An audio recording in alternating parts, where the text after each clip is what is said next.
오늘 하나님께서 우리에게 주시는 말씀은 갈라디아서 2장 11절에서 16절의 말씀입니다. 신약성경 303면에 있습니다. 갈라디아서 2장 11절에서 16절의 말씀입니다.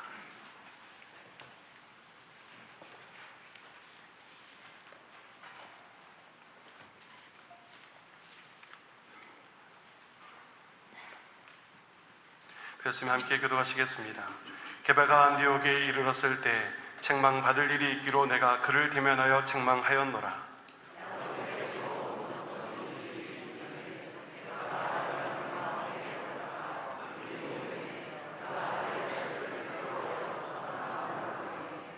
남은 유대인들도 그와 같이 외식함으로 바나바도 그들의 외식에 유혹되었느니라.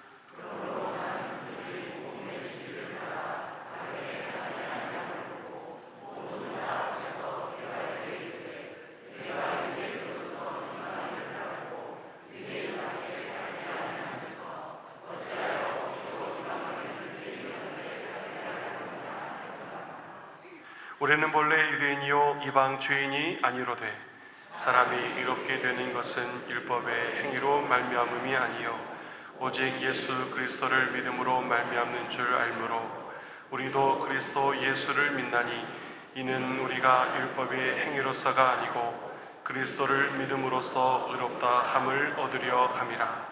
율법의 행위로서는 의롭다 함을 얻을 육체가 없느니라. 아멘. 구원을 받았으면 끊임없이 변화를 받아야 합니다. 마음과 생각의 변화, 말과 행동의 변화. 로마서 12장 2절 너희는 이 세대를 본받지 말고 오직 마음을 새롭게 함으로 변화를 받아 하나님의 선하시고 기뻐하시고 온전하신 뜻이 무엇인지 분별하도록 하라. 구원받아 신앙생활하는 것은 계속해서 하나님의 뜻을 분별하여 하나님의 뜻에 나의 마음과 생각을 맞추어 가는 겁니다. 그런즉 누구든지 그리스도 예수 안에 있으면 새로운 피조물이라.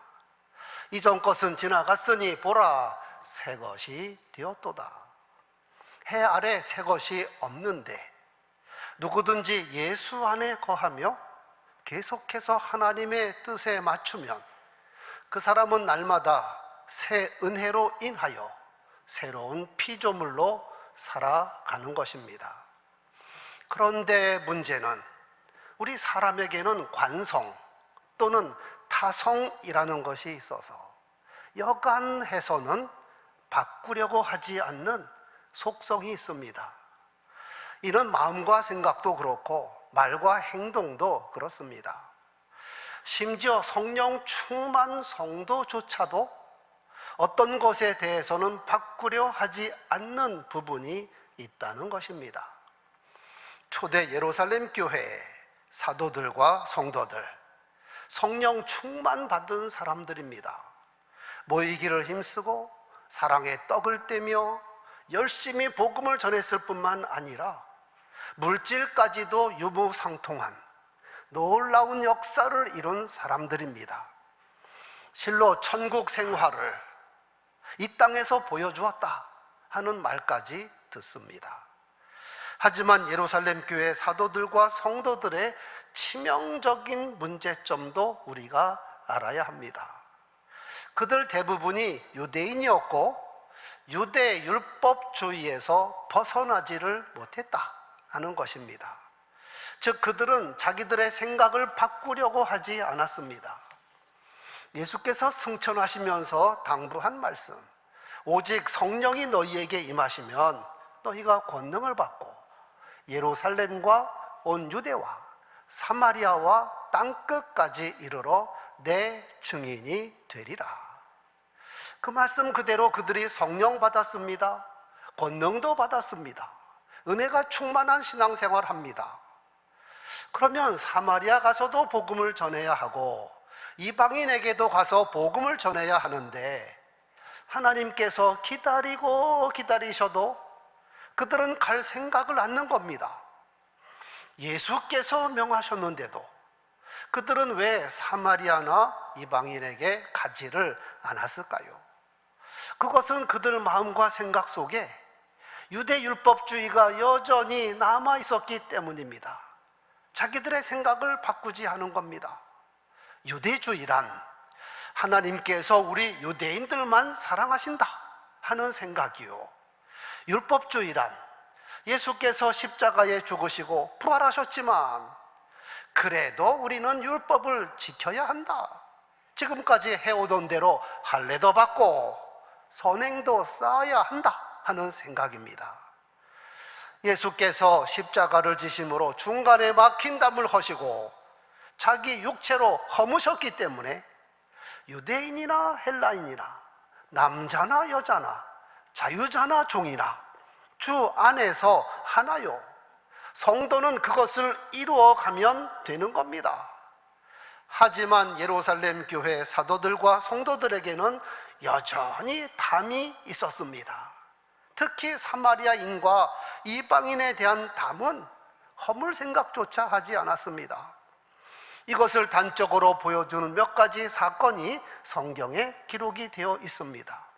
먼저 요바에 있던 베드로가 환상을 보고 하나님의 음성을 듣고 그래서 가이사라에 있는 고넬료 집에 신방을 가게 됩니다. 그 장면을 기록한 것을 보면 베드로 마음속에는 이방인의 집에 가는 것이 영 못마땅했는데 성령께서 지시하시니 할 수 없이 간 겁니다. 그런데 베드로가 이방인들 앞에서 말씀을 전할 때에 그들에게 성령이 임하셨습니다. 이때 가장 놀란 사람이 베드로와 및 같이 간 유대인들입니다. 베드로와 함께 온 할례 받은 신자들이 이방인에게도 성령 부어 주심으로 말미암아 놀라니, 즉 베드로도 함께 온 유대인들도 성령은 자기들만 받는 것으로 생각했다는 겁니다. 그런데 이방인들에게도 성령이 강림하니 성령 받은 고넬료와 이방인보다도 베드로가 더 놀랐습니다. 어쨌든 이방인이지만 성령 받았으니 베드로가 성령을 취소할 수는 없고 그들에게 세례를 베풀었는데 그것도 어쩔 수 없이 베풀었습니다. 베드로가 이르되 이 사람들이 우리와 같이 성령을 받았으니 누가 능히 물로 세례 베풀물 금하리요. 그런데 여러분, 이 순간은 인류 역사에 있어서 정말 역사적인 순간입니다. 하나님 입장에서 얼마나 기쁘셨는지 모릅니다. 이제 이방인들에게 구원의 문이 활짝 열렸느니라. 이들을 통해서 이방 세계에 복음이 물밀듯 확산되리라. 하지만 이 소식을 들은 예루살렘 교회 사도들과 교인들은 못마땅했습니다. 고넬료 사건이 사도행전 10장 전체에 기록이 되었는데 이어서 11장 1절부터 18절까지 이 사건에 대한 예루살렘 교회에서의 논란을 기록하고 있습니다. 유대에 있는 예루살렘 교회의 사도들과 형제들이 이방인들도 하나님의 말씀을 받았다 함을 들었더니 할렐루야 하면서 기뻐한 것이 아니라 베드로가 예루살렘에 올라갔을 때 할례자들이 베드로를 비난하여 당신이 무할례자의 집에 들어가 함께 먹었다니 사실인가? 그러니까 베드로가 주절주절 설명을 합니다.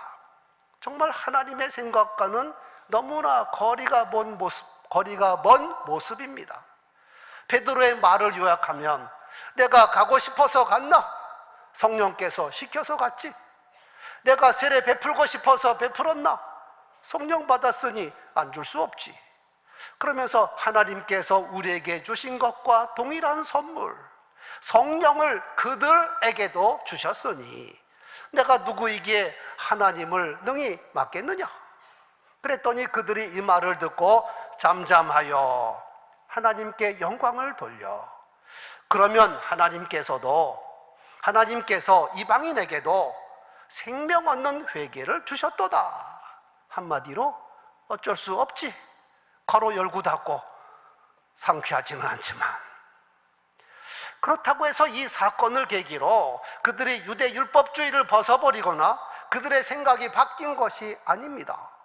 하나님께서 이방인도 구원받아야 하느니라, 속히 복음 들고 나가라 하는 명백한 사인을 주셨음에도 불구하고 그들은 꼼짝하지 않았습니다. 사실 고넬료 사건을 직접 겪은 베드로에게 너무 아쉽고 안타까운 점은 이 사건을 계기로 자기의 생각도 바뀌었어야 하고 예루살렘 교회 사도들과 성도들에게도 적극적으로 생각의 변화를 촉구했어야 했습니다. 무슨 소리냐? 내가 고넬료 집에 가기 전에 본 환상 가운데 나는 율법이 정한 부정한 음식을 먹을 수 없다 했는데 하나님께서 분명히 말씀하셨다. 내가 깨끗하게 하였는데 내가 왜 부정하다 하느냐? 무려 3번이나 말씀하셨다. 여기 부정한 짐승이란 이방인들 말하는 것 아니냐? 그러므로 이제 우리의 생각을 바꿔야 하느니라. 이방인들도 우리와 동일하게 성령 받았고 복음이 땅끝까지 전파되어야 하느니라. 이제 이방을 향하여 나가자. 이렇게 했어야 했습니다. 하지만 베드로 자신도 예루살렘 교회 사도들과 교인들도 이 사건에 담겨있는 하나님의 뜻을 머리로만 이해했고 마음으로는 달라진 것이 없었습니다. 이로 인하여 하나님께서 사용하신 방법은 박해를 통하여 강압적으로 교인들을 흩으신 겁니다. 이방인에 대한 사인이 11장 18절인데 바로 그 다음 절입니다. 그때에 스데반의 일로 일어난 환란으로 말미암아 흩어진 자들이 베니게와 구브로와 안디옥까지 이르러, 이렇게 해서 탄생한 것이 수리아 안디옥 교회입니다. 즉 안디옥 교회는 예루살렘 교회 대안으로 하나님께서 세우신 교회입니다. 그 중에 몇 사람이 안디옥에 이르러 헬라인에게도 말하여 주 예수를 전파하니 주의 손이 그들과 함께 하심에 수많은 사람들이 믿고 주께 돌아오더라. 이에 예루살렘 교회가 바나바를 안디옥 교회 목회자로 파송하였고 안디옥 교회가 급성장하니 바나바가 회심한 사울, 즉 사도 바울을 불러와 둘이 1년간 목회했는데 복음이 불길같이 일어난 겁니다. 오늘 본문은 그 어간에 발생한 사건인데 안타깝게도 베드로는 여전히 달라지지 않았습니다. 베드로가 안디옥 교회를 방문하였고 안디옥 교회 이방인 성도들과 함께 식사를 하고 있었습니다. 그런데 야고보에게서 온 어떤 이들은 예루살렘 교회가 현지 확인차 파송한 사람들입니다. 그들이 안디옥에 도착하는 순간 베드로가 그들 눈치를 보면서 슬그머니 식사 자리에서 일어났습니다. 베드로가 이런 행동을 한 것은 예루살렘 교회가 총회를 통하여 이신 칭의를 결정했음에도 불구하고 여전히 이방인들과 어울리는 것을 못마땅하게 생각했고 마음으로 인정하지 않았기 때문입니다. 이렇게 베드로가 식사 중에 슬그머니 일어서니 안디옥 교회 목회자인 바나바도 따라서 일어섰습니다. 베드로와 바나바의 이런 행동으로 인하여 안디옥 교회 성도들이 얼마나 황당했겠습니까? 이 모습을 본 사도 바울이 참을 수 없어서 베드로에게 책망을 했다는 겁니다. 그러므로 나는 그들이 복음의 진리를 따라 바르게 행하지 아니함을 보고 모든 자 앞에서 베드로에게 이르되 당신은 유대 사람인데도 유대 사람처럼 살지 않고 이방 사람처럼 살면서 어찌하여 이방 사람들어 유대 사람이 되라고 강요합니까? 바울이 이 사건을 굳이 기록한 것은 복음으로 구원을 받았으면 복음을 따라 행동해야지, 말로는 누구든지 예수 믿으면 구원받습니다, 유대인이나 헬라인이나 차별이 없습니다 해놓고 이방인 성도들과 식사하는 것까지 눈치를 본다는 것은 있을 수 없다. 당신은 복음이 주는 자유를 누리지 못하고 있다, 이 말입니다. 그러면서 사도 바울은 갈라디아서에 기록하기를 사람이 의롭게 되는 것은 율법의 행위로 말미암음이 아니요 오직 예수 그리스도를 믿음으로 말미암는 줄 알므로 우리도 그리스도 예수를 믿나니 이는 우리가 율법의 행위로서가 아니고 그리스도를 믿음으로써 의롭다함을 얻으려 함이라. 율법의 행위로는 의롭다함 얻을 육체가 없느니라. 이 메시지 강조하기 위함입니다. 이상은 사도 베드로와 사도 바울을 비교한 것이기도 합니다. 사도 바울은 바리새파 중에 바리새파 출신입니다. 완전 율법에 매여 있었습니다. 그런데 그가 예수를 만난 후 180도 달라졌습니다. 율법주의로부터 완전히 탈출했고 복음이 주는 자유를 누렸습니다. 그리고 이방인에 대해 거리낌이 없었습니다. 실제로 이방인의 사도가 되었습니다. 하지만 베드로는 바울만큼 율법에 매여 있지는 않았지만 역시 유대인입니다. 예수님을 3년간 따라다녔고 예수 십자가와 부활을 체험했음에도 불구하고 그의 마음과 생각은 변화되지 않았습니다. 여전히 사마리아 사람 만나고 싶지 않았고 이방인 만나는 거 꺼렸습니다. 즉 유대 율법주의를 벗어나지 못한 겁니다. 이것은 공동체에도 그대로 해당이 됩니다. 예루살렘 교회와 안디옥 교회를 비교해 보십시다. 예루살렘 교회는 최초의 기독교회요 기독교 중 모교회입니다. 앞에서도 언급한 대로 성령 충만하여 모이기를 힘쓰고 사랑의 떡을 떼며 물질까지도 유무상통했습니다. 하지만 베드로를 비롯하여 예루살렘 총회의 의장을 맡았던 야고보 등등 유대인 중심의 사도들과 교인들이 유대 율법주의를 벗어버리지 못하고 있었습니다.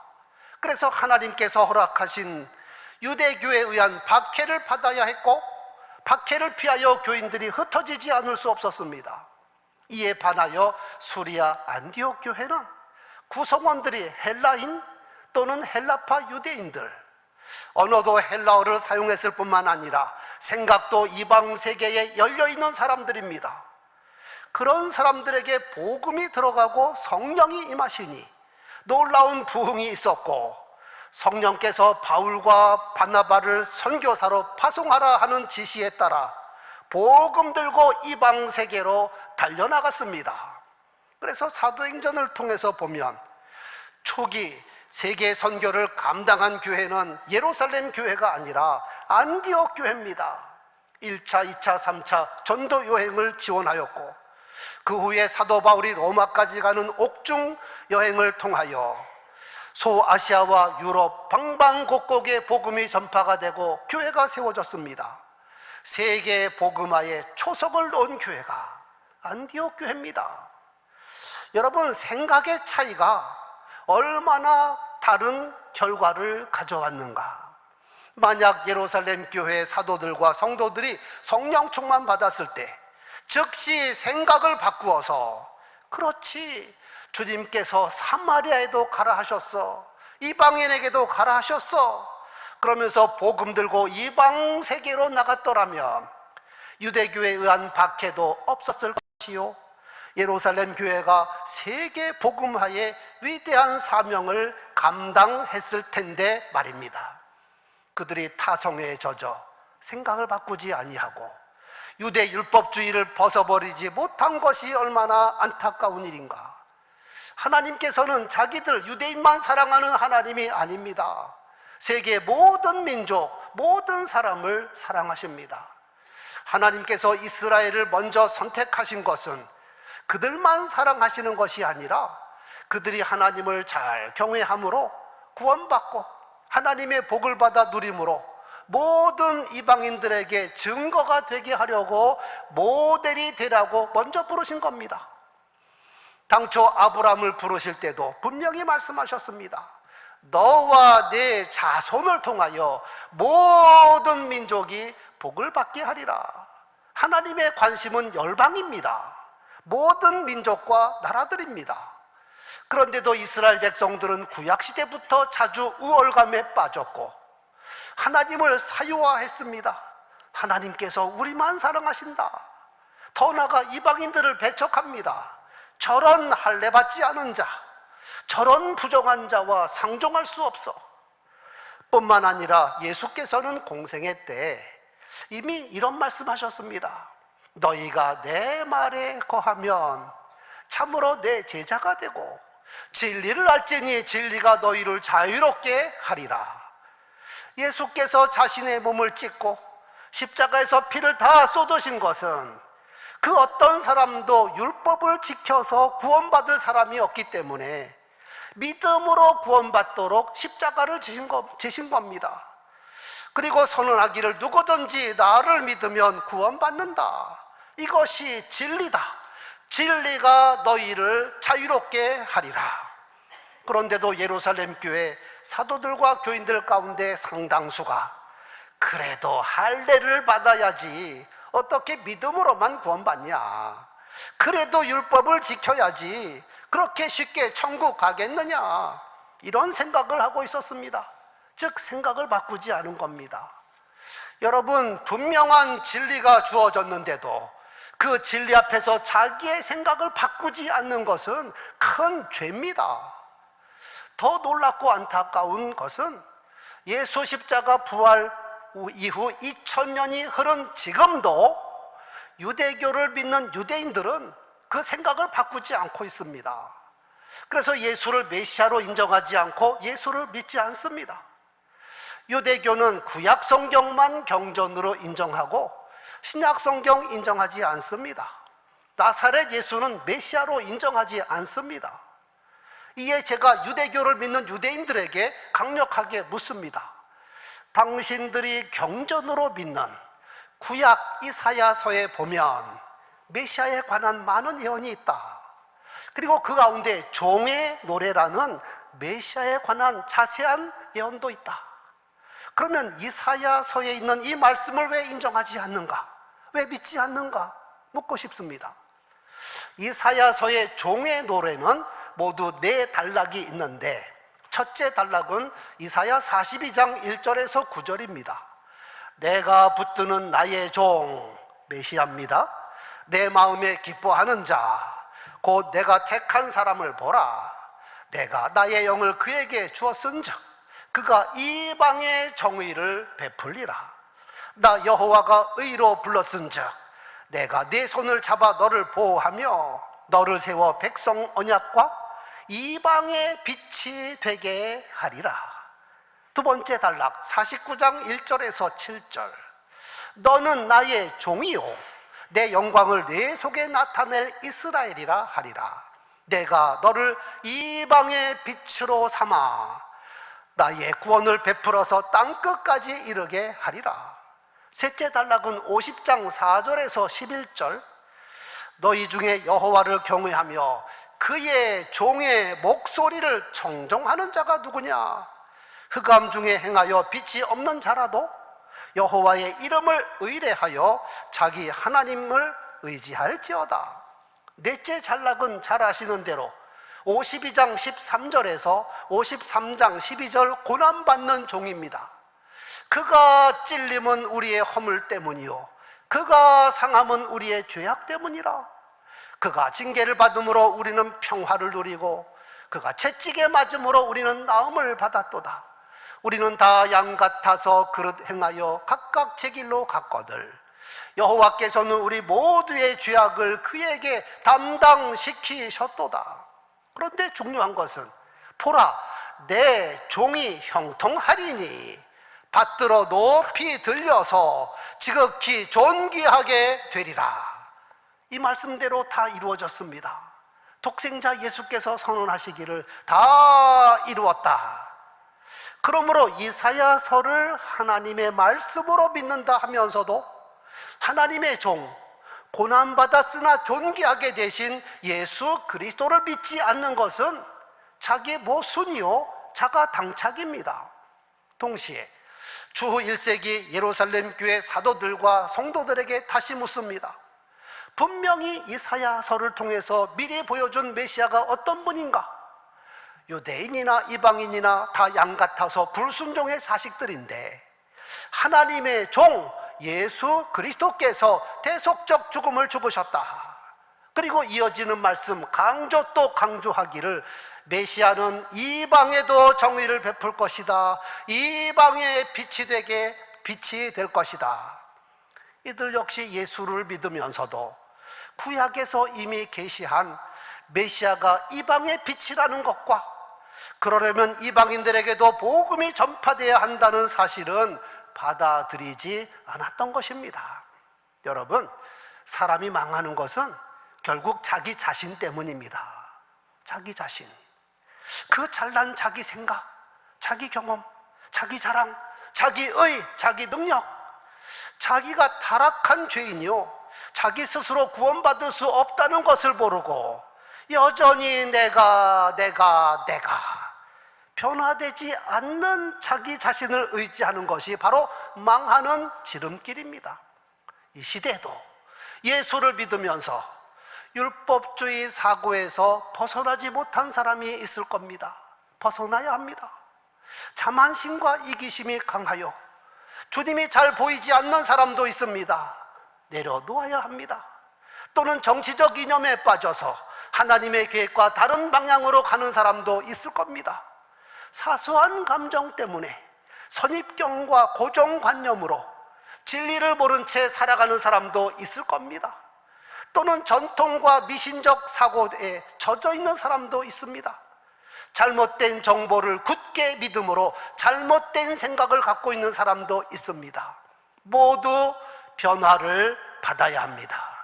예수께서 분명히 말씀하시기를 누구든지 나를 따라오려거든 자기를 부인하고 자기 십자가를 지고 나를 따를 것입니다.